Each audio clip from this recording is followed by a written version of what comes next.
నమస్తే. శ్రీ గురుభ్యో నమ. శ్రీమాత్రే నమ. ఆదిత్యాయ చ సోమాయ మంగళాయ బుధాయ గురు శుక్ర శనిభ్యే రాహవే కేతవే నమ.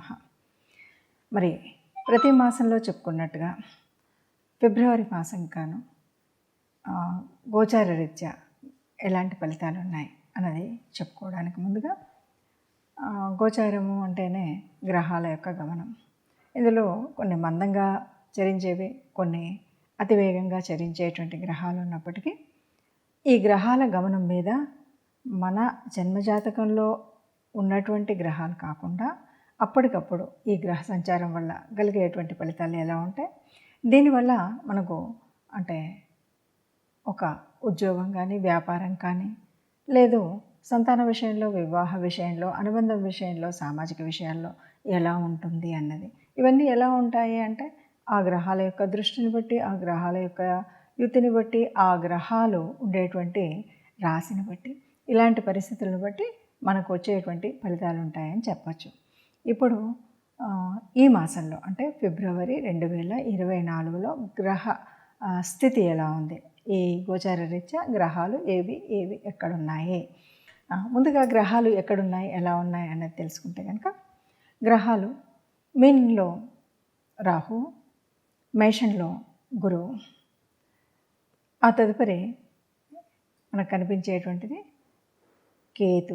కేతువు మనకి కన్యలో కనిపిస్తే, తదుపరి మరి దాదాపు అన్నీ కూడా మకరంలో ఉన్నట్టుగా ఉంటాయి.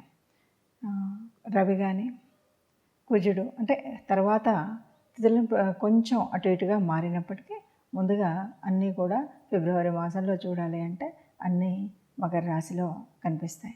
ఇక కుంభంలో శని. ఇలా ఉన్నటువంటి గ్రహ పరిస్థితుల్లో మరి ఎలాంటి గోచారం ఉంటుంది అంటే కొన్ని ఇక్కడ మనం ప్రత్యేకించి చెప్పవలసినటువంటివి ఏంటంటే, ఒకటి గురువు వక్ర త్యాగం చేస్తాడు, దానివల్ల కొంత మార్పు. ఇక రెండవది మనకు రాహుకేతుల కాలం ఒక్కొక్క రాశిలో 18 మాసాలు అయినప్పటికీ మరి రాహు ఉన్నటువంటి స్థితి గురు స్థానంలో ఉన్నాడు కాబట్టి, గురుగ్రహం యొక్క ఇంట్లో ఉన్నాడు కాబట్టి రాహు గురు ఈ కాంబినేషన్ ఎప్పుడు కూడా గురుచండాల యోగం అంటారు. అలాంటి పరిస్థితి ఉంది. ఇక కుజుడు కూడా కొంతకాలం 15 రోజులైనా రవితో కలిసి ఉండడం, అగ్నితత్వ రాశులు ఒకచోట ఉండడం, ఇలాంటి అన్ని కాంబినేషన్స్లో అసలు ఒక్కో రాశికి ఎలా ఉంది, దానివల్ల ఫలితం ఎలా ఉంటుందో చూద్దాం. తదుపరి ధనుసు రాశి వారికి మరి ఫిబ్రవరి 2024 ఎలా ఉంటుంది అంటే, ద్వితీయంలో రవి ఉన్నాడు, ద్వితీయంలో కుజుడు ఉన్నాడు, ద్వితీయంలో బుధుడు ఉన్నాడు, శుక్రుడు ఉన్నాడు. ద్వితీయంలో ఎన్ని గ్రహాలు ఉన్నప్పుడు, ద్వితీయం అంటే వాక్స్థానం, ద్వితీయం అంటే ధనస్థానం, ఇలా ఉన్నప్పుడు ఎక్కువగా గ్రహాలు ఉన్నప్పుడు కొంచెం ఇబ్బంది కలిగేటువంటి పరిస్థితి ఉంటుంది. కాబట్టి మనకు ధనస్థానము, కుటుంబ స్థానం, వీటన్నిటిలో కూడా మనం కొద్దిగా జాగ్రత్తగా ఉంటేనే ధనుసు రాశి వారికి బాగుంటుంది. అయితే చతుర్థం, ఆ రాశిలోనే చతుర్థం, ఇది మరి గృహస్థానం, ఇక్కడ కూడా రాహు ఉన్నాడు. రాహు ఉన్నప్పుడు కొద్దిగా ఇబ్బంది కలుగుతూనే ఉంటుంది. కాబట్టి ఈ విషయంలో తగు జాగ్రత్తగా ఉండాలి. కానీ అయినా కూడా బాగుంది అని చెప్పచ్చు. ఎలా అంటే పంచమంలో రాశ్యాధిపతి పంచమంలో ఉన్నాడు, గురువు పంచమంలో ఉంటే, ఇంకొకటి మొన్ననే వక్రగతి వదిలి ఉన్నాడు. వక్రగతి వదిలినటువంటి గురువు దాదాపు 80 రకాల నష్టాలని, ఎన్ని రకాల నష్టాలైనా వాటిని సరిదిద్దగలిగే శక్తి ఒక్క గురువుకు ఉంటుంది. అది కూడా ఎక్కడ 159 లాట్స్లో ఎక్కడున్నా కూడా. ఇప్పుడు ఈ గురువు రాష్ట్రాధిపతి అయినటువంటి గురువు పంచమంలో ఉన్నాడు కాబట్టి ఇక్కడ కనిపిస్తున్నటువంటి చెడు ఏదైతే ఉందో అది పెద్దగా ఎఫెక్ట్ అవ్వదు అని గట్టిగా చెప్పచ్చు. అలాగే సంతానం ద్వారా సుఖం కలుగుతుంది, సంతానం ద్వారా ఆనందం కలుగుతుంది, సంతానానికి మంచి ఉద్యోగం వస్తుంది. ఎవరైతే సంతానం కోసం ప్రయత్నం చేయాలనుకుంటున్నారో వాళ్ళందరూ కూడా సంతాన ప్రయత్నం చేసినట్టయితే చక్కటి సంతానం కలుగుతుంది. అలాగే సంతానానికి ఉద్యోగం, వివాహం, ఇలాంటి ఏ కార్యక్రమాలైనా సరే మొత్తంగా సంతానం వల్ల మనకు ఆనందం కలిగేటువంటి పరిస్థితి ఈ ధనుసు రాశి వారికి ఉంటుంది. అలాగే 10వ స్థానంలో అంటే ఇది ఉద్యోగ స్థానంలో కేతు ఉన్నాడు. కొద్దిగా ఉద్యోగ విషయంలో కనుక ఆలోచించినట్టయితే ఏదో ముందు ఎలా ఉందో అలాగే మందకొడిగా నడుస్తూ ఉంది. సరే నడుస్తుందిలే అనేటువంటి ఓ భావంతోటే ఉంటుంది. ఓ వైరాగ్య భావం, ఎంత చేసినా ఇలాగే ఉంటుందిలే అని అంటుంటారు కదా చాలామంది. అలాంటి భావనతో ఉద్యోగ స్థానం అయితే నడుస్తుంది. ఉద్యోగ వ్యాపారాదుల్లో మనం గొప్పగా నడవాలి అంటే కొద్దిగా యాక్టివ్గా ఉంటే తప్ప. ఇక్కడ మనకు ఉన్నటువంటి పరిస్థితి ఏంటంటే ఒక 15 రోజుల వరకు రవి మకరంలో ఉండి 15 రోజుల తర్వాత మరి కుంభంలోకి వెళ్తాడు. రవి మారిన తర్వాత అంటే మొదటి 15 రోజులకు ఒకలాగాను, తర్వాత 15 రోజులకు ఒకలాగాను కొంత మార్పుతో అయితే కనిపిస్తూ ఉంటుంది. మొత్తంగా ధనుసు రాశి వారికి చెప్పాలి అంటే ఇంతకుముందు గతకాలం కంటే కూడా ఇప్పుడు బాగుంటుంది అని చెప్పొచ్చు. గతకాలం కంటే ఎందుకు బాగుంటుంది అంటే గతకాలంలో మరి గురువు వక్రగతిలో ఉన్నాడు, ఇప్పుడు వక్రత్యాగం చేశాడు. కాబట్టి గురువు రాస్యాధిపతి అయినటువంటి వాడు కోణస్థానంలో ఉన్నాడు. కాబట్టి ధనుసు రాశి వారికి ఒక రకంగా చెప్పాలంటే అన్ని విధాలుగా బాగా కలిసి వచ్చేటువంటిది. అంటే ఉద్యోగ స్థానం అయినప్పుడు ఉద్యోగ వ్యాపారాల్లో ఏవైతే ఉన్నాయో వాటిల్లో కానీ, సంతాన విషయంలో కానీ, ఇంటా బయట సమాజంలో ఎక్కడైనా సరే సరిగ్గా మనం మాట్లాడింది సరిగ్గా అందరూ సద్వినియోగం చేసుకునే విధంగా ఉంటుంది అని చెప్పచ్చు. ఎందుకు అంటే మనకి ఇది గోచార రీత్యా మాత్రమే మనం చెప్పుకునేటువంటి పరిస్థితి. మీకు మీ జన్మజాతకంలో ఎలా ఉందో ఆ గ్రహాల యొక్క స్థితిని బట్టి, ఆ గ్రహాల నడుస్తున్న దశను బట్టి, నడుస్తున్నటువంటి అంతర్దశను బట్టి, అంతేకాదు గ్రహాల యొక్క యుతి, దృష్టి, వీటన్నింటి యొక్క ప్రభావం ఉంటుంది. ఇవన్నింటిని దృష్టిలో పెట్టుకుంటే తప్ప మనకి ముందుకు వెళ్ళలేము. కాబట్టి ఏదో ఇట్లా చెప్పారు కాబట్టి ఇంకా నాకేమీ అంత అంటే ఏదో కుజుడు నాకు నిజ స్థానంలో ఉన్నాడు, కుజుడు శత్రువులతో కలిసి ఉన్నాడు, ఇలాంటి భావన మాత్రం అస్సలు పొందకండి. ఇదంతా కూడా కేవలం 30-40% గోచార రీత్యా ఉండేటువంటి ఫలితం ఉంటుంది. ఈ 30-40% ఉన్నప్పుడు మరి ఎందుకు చెప్పుకోవాలి అని అనకండి.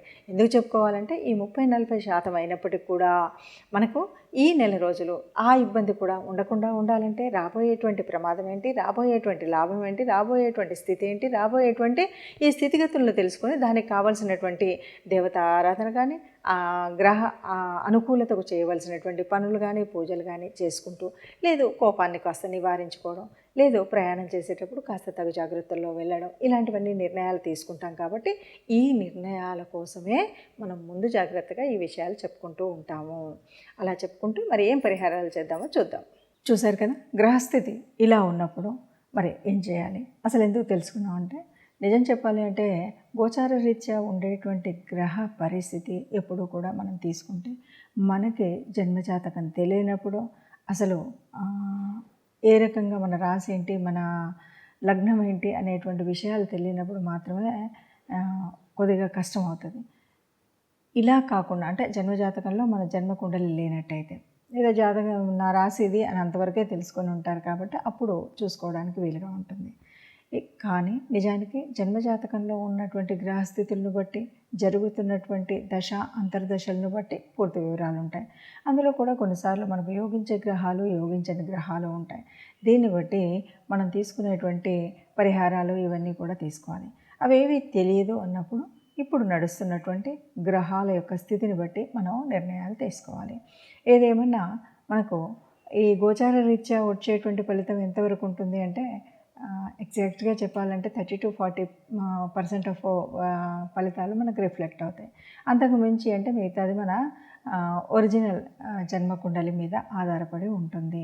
మరి ఇలా ఉన్నప్పుడు ఏం చేయాలి అంటే తప్పనిసరిగా ఇందులో కూడా మనం తీసుకోవాల్సినటువంటి నిర్ణయాలు తీసుకోక తప్పదు. ఎందుకంటే కొంచెం గోచార రీత్యా వచ్చినటువంటి మార్పుల వల్ల జరిగేటువంటి కొంచెం చెడునైనా తట్టుకోకుండా మనం హాయిగా ఆనందంగా ఉండాలంటే తప్పనిసరిగా కొంత పరిహారం, గ్రహ పరిహారం కానీ, లేదు దేవత అనుగ్రహం పొందడం కోసం దేవతారాధన కానీ చేయడం అనేది మర్చిపోకుండా ఉండాలి. మరి ఆ రకంగా చూస్తే ఇప్పుడు ఉన్నటువంటి వాటిలో ముఖ్యంగా గురుచండాల యోగం అంటున్నారు కాబట్టి మనం గురుతత్వానికి సంబంధించినంత వరకు పూజ చేయాలి అంటే రాహుకేతువుల్ని ఆరాధించడం, ముఖ్యంగా సుబ్రహ్మణ్య స్వామిని ఆరాధించడం, అగ్నితత్వానికి సంబంధించినటువంటిది ముఖ్య రవి, కుజుడు వీళ్ళిద్దరూ కూడా ఒక స్థానంలో ఉండడం వల్ల కొంత ఇబ్బంది కలుగుతుంది. కాబట్టి అలాంటి పరిస్థితి లేకుండా ఉండడం కోసం మనం సుబ్రహ్మణ్య స్వామి ఆరాధన చేయడంతో పాటు నిత్యం రవి సూర్య ఆరాధన, సూర్యుడికి సంబంధించినటువంటి స్తోత్రాలు చదువుకోవడం, సూర్య నమస్కారాలు చేయడం లాంటివి చేసినట్టయితే బాగుంటుంది. దీనికి తోడు ఇష్టదేవత ఆరాధనని మర్చిపోకుండా చేయడం, ఇది మనకు దాదాపుగా ఏ కష్టం కూడా లేకుండా కష్టాలను నివారించేటువంటి స్థితి మనకు కనిపిస్తుంది. అందరూ సుఖంగా ఉండాలని, అందరూ సంతోషంగా ఉండాలని, ఆ సుఖ సంతోషాలతో ఉన్న వారందరిలో మనము ఉండాలని ప్రార్థిస్తూ సర్వేజన సుఖినో భవంతు. నమస్తే.